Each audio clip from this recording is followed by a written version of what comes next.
सूरज भाऊ सिद्धूला पाण्यामध्ये बसण्यापासून का थांबवत आहे त्यासाठी ब्लॉग शेवटपर्यंत नक्की पहा. जय श्रीराम पब्लिक, तर सर्व पण तुम्ही पाहता देवगड यात्रेचा पार्ट 2. आता तुम्ही विचार करत असाल आपला सूरज भाऊ असं का करतोय, कारण की आपला सिद्धू भाऊला आहे ना त्याला घेऊन जायचं होतं ब्रेक डान्स मध्ये, पण सूरज भाऊला तर काय जायची इच्छाच नव्हती. आणि आपला सूरज भाऊ स्वतः पण जात नव्हता ब्रेक डान्स मध्ये, दुसऱ्याला पण जाऊन देत नव्हता, कारण जो मागचा इन्सिडेंट झाला त्यामुळे सगळ्यांच्या डोक्याला शॉट लागले होते. तरी सुद्धा आपला सिद्धू भाऊ माउंटेन ड्यू पिऊन गेला होता ब्रेक डान्स मध्ये बसायला.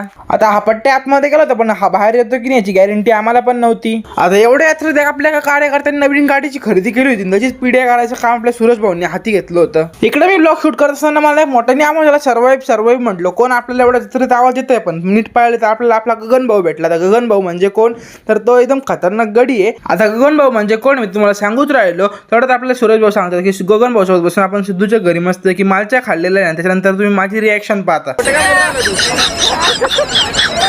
आपल्याला गगन भाऊ भेटल्यानंतर आपला आनंद एकदम नेक्स्ट लेवल झाला होता. आणि गगन भाऊ म्हणजे एवढा खतरनाक गडी नाही, समोरचा बोलला की गगन भाऊ त्याला कॉल, एवढा खतरनाक विषय आपला गगन भाऊचा. आता मी ही व्हिडिओ फक्त सिद्धू भाऊची रिॲक्शन घेण्यासाठी बनवली होती, पण त्यामध्ये आपल्या सूरज भाऊंचे उद्योग पा.